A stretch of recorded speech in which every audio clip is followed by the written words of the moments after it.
Hi, welcome to SBR Sports Picks. My name is Peter Loshak. Today is Friday, September 29th. It's week 5 in college football, and this is the Into the Weekend with BetDSI show for college football week 5. Of course, this is a very, very, very popular show where we talk to Brent, the headlines manager at DSI Sportsbook, about the notable action that he's seen over the week in college and NFL. Brent, thanks so much for being with us once again. Always nice to talk to you, Peter. All right, so it's kind of a weird week in college football. There wasn't a whole lot of there's not a whole lot of highly debated lines as there were last week with like the Purdue game and the Alabama game and all that, and not as much line movement as I feel like I saw the last week and the couple weeks before that. There's definitely some interesting handicapping situations, though. I guess one that comes to mind is Georgia and Tennessee. Right now, Georgia, of course, is off of a huge blowout win, and actually last week you told us that you got notable sharp action on both sides of Georgia's game against who did they play? Against Mississippi State. That's right. And of course, the sharps who bet Georgia were dead on. The sharps who bet Mississippi State were wrong. And I'm guessing there was a lot more sharp action by kickoff on Mississippi State because that line crashed all the way down to 3. It actually moved significantly. I don't know if you remember, Brent, but you told us there was sharp action on both sides, and the line after our show last week actually went strongly in Mississippi State's favor, and that was wrong. Did you get even more sharp action on Mississippi State by kickoff?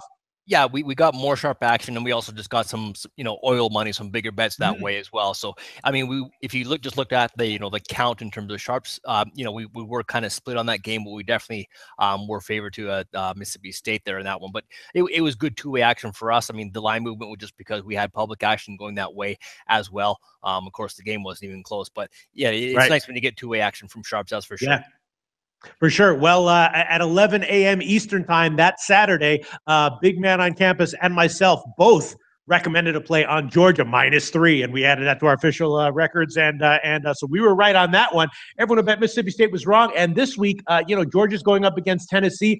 Obviously, Tennessee looked very mediocre at best in their game last week. So Georgia coming off a huge, eye-poppingly great performance.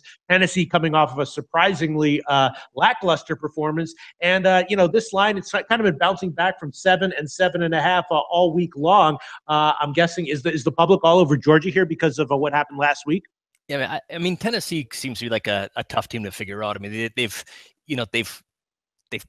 never looked better than okay so far. I mean, that you talk about last week against UMass where they was like 17-13 win. I mean, they lost.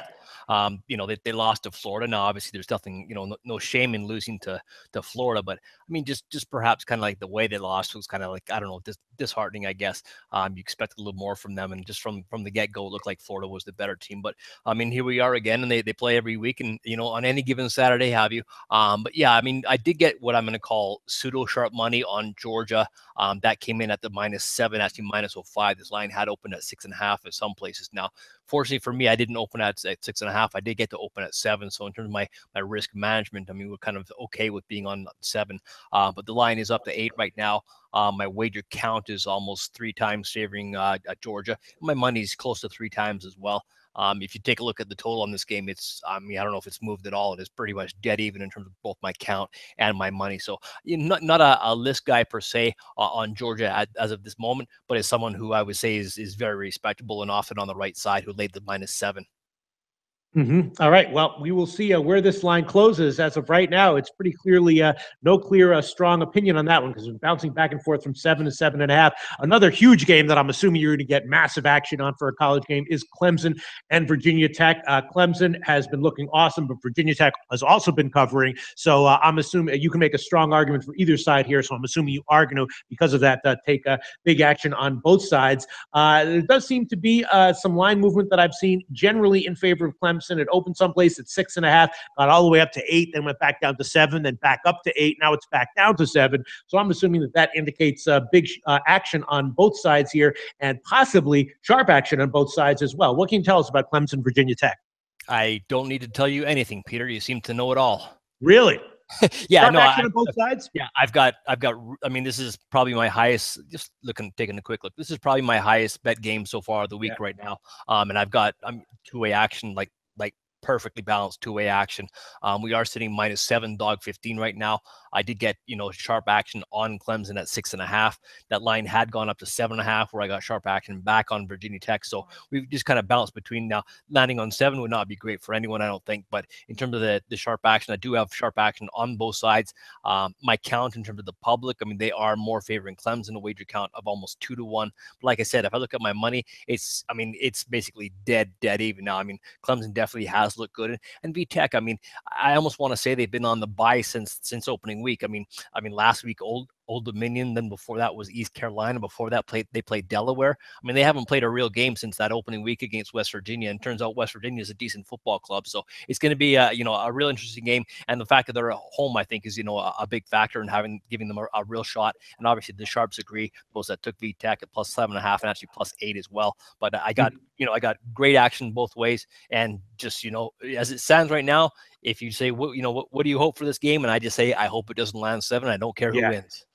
So basically, it's great action. If it lands 7, like, how disastrous is that? No, it's not. It's never disastrous. I mean, we've always managed to keep the lights on and have coffee in the pot. But yeah, it's probably the worst result for us. But it's not. One game on a huge college Saturday board is not going to kill you. Right. Not an unthinkable result, Brent, because of course last year we do remember these two teams played and Clemson won that game by 7. So we'll see how this turns out. But clearly, I would say that the fact they won by 7 last season, it makes it more unlikely that they're going to win by 7 this season. So I thank you for mentioning that, Peter. All right. Then another game that's interesting is Florida State and Wake Forest. Kind of a very typical game of the entire card that we're seeing here. Florida State, of course, winless so far, but we know that they're a good team. They're going to get their wins and covers at some point. Is it going to come this week? I don't know. Wake Forest has been covering 3-1 ATS so far in the year. A pretty good version of Wake Forest. This is also a game where we haven't seen much movement at all on this line. It's right about at the 7 or 7.5 market wide. I'm guessing though that the public is still probably a believer in Florida State and has bet Florida State pretty substantially. Yeah, I mean, the public definitely has. Again, I don't have a list guy on this game per se, but I do have like what I'm going to call pseudo sharp action, and that is on the dog on Wake Forest. That came in at what was like, I think it was on +7 is where it came in. +7 -05 is where it was. Sorry. But if I look at my my count, it's almost like 4-1 favoring Florida State. So that's obviously a big count favoring Florida State. And yeah, I mean, you just figure they've got to be, they obviously have to be better than the record indicates because they haven't won a game yet. So they're definitely better than that, but how good we're going to find out. And this is a good test for them. The total on this game as well is one that's kind of like bounced a little bit between, I started taking over money at 46. We already went up to 48. We're back down to 47 and back and forth. So I'm getting good, what I'm going to call solid action, again, pseudo sharp action on the total as well, which is kind of nice for us, getting good two-way action on a total this early in the week. So the best part too is that it's two-way action. So like over 46 and under 48 is where most of it came in. I've got the public pretty much all on Florida State, and I do have, like I said, like pseudo sharp action, we'll call it, on Wake Forest at the +7 -05. All right, so some pseudo-sharp action you've told us about, and then some conflicting clear list action on the Virginia Tech game. It's kind of it's got a little bit of a strange card this week. Not too many marquee matchups. I'm very interested to hear what you can tell us about notable sharp action that you have taken so far this week on this college football Week 5 card. Brent from BetDSI. Yeah, it's one of those weeks too where, I mean, we're going to talk about some of these games and it's be like, I mean, you just don't want to sit down and watch these games, but the sharps find value wherever they can. The first game that kind of is a good example of that is Akron. Akron is at Bowling Green. Akron, I know Peter doesn't use rotation numbers, but 129 is a rotation number. It certainly helps me out to have rotation numbers. Mm-hmm. I do have sharp action on Akron. They're on the road at Bowling Green. Line is up to like 2.5 right now. It was actually 3 yesterday. The sharp action that we took on Akron came in at a pick. So this line's moved quite a bit. I've been going straight from pick all the way up to 3 and just kind of edged a little bit back. It's kind of strange too. I've got like a wager count of almost like 3-1 favoring Akron. And you just kind of like, what public guys are betting that game this early in the week, but lo and behold, I do have kind of, a count favoring Akron almost 3-1 and sharps on that side as well. Another ugly-ish game, or maybe not one you really want to sit down and gather the boys around and watch TV and watch this game, is Ohio at UMass. Now, this line has moved quite a bit. We're at Ohio on the road as a favorite, is now a 4.5.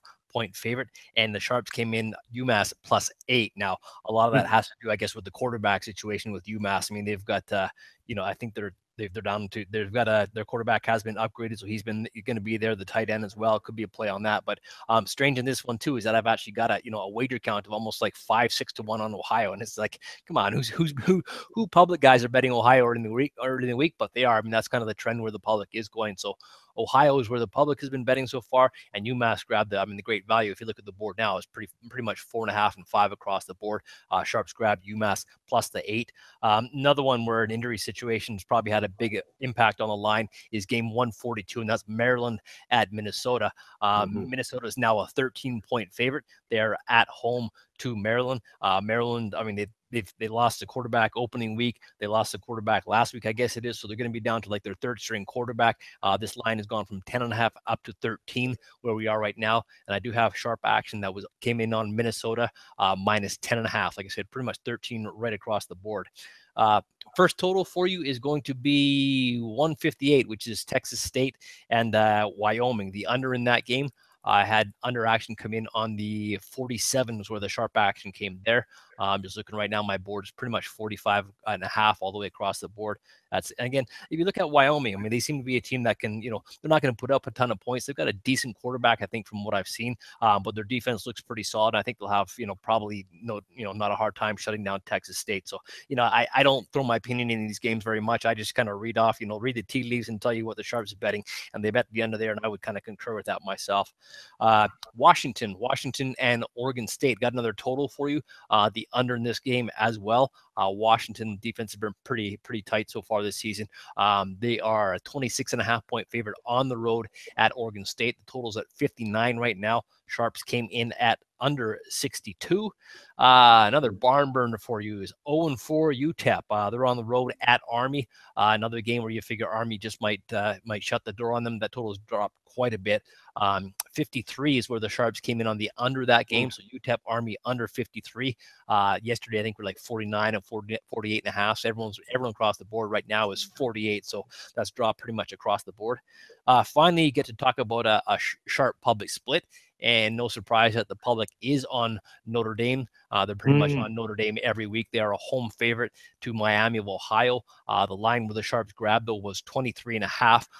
Pretty much everyone's 21 right now. So you got Notre Dame minus 21. Again, Sharps at plus 23.5. But looking at my wager count is obviously way one-sided in favor of Notre Dame, which obviously is no surprise. You can pretty well say that every week. It's almost like 2-1 favoring Notre Dame in terms of the wager count. It's not a huge count, but my money's favoring Miami of Ohio due to the sharp action that came in. Decent hoops game, if you could find it, North Carolina and Georgia Tech. But we got a total here in football, and that's the under as well. Under 63.5 is where the Sharps came in on this one. Again, quite a move. We're sitting at 58 right now. So Georgia Tech at home to North Carolina. Under 63.5 is where the Sharps came in there. Got a side and total of the same game, and I'm sure Peter's going to throw this one into a parlay and teaser and round robin and do everything he can with it. And that is Texas Tech and Oklahoma State. Texas Tech, the home dog, plus 11 is where the Sharps came in on Texas Tech. And surprisingly, maybe not, also on the over. They bet the over 81.5 on this game. This game did go all the way up to 85.5, I think, at some point this week. We're back down to like 84.5 and 85 pretty much across the board.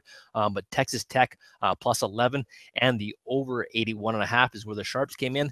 And the last thing I have for you is the right-in game, which is Memphis and Central Florida, way down at the bottom of the board, rotation number 210. And the Sharps came in on Central Florida minus 3.5. We're sitting at minus 5 right now. There's 4.5 pretty much across the board, but the Sharps did play the home favorite there, Central Florida, when it was minus 3.5. And that's it, Peter.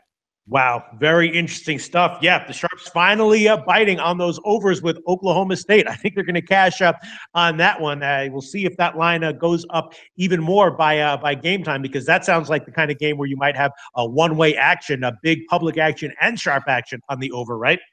Yeah, I mean, generally speaking, when numbers get that high, you do have a tendency to find someone with, deep pockets or who's a sharp guy who eventually says, yeah, I got to go under this game. But as of right now, I just have sharp action on the over. Like I said, it was 81.5 where they came in there. All right, Brent from BetDSI, thanks so much. We'll talk to you again next week for college football week 6.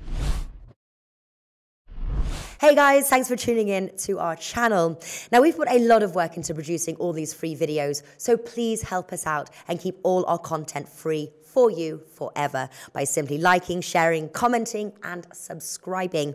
Now, not to mention, a visit to our industry-leading website will warm the hearts of all our SBR employees, especially myself. Now, the links are over there to the left, so do check those out. Thanks for watching.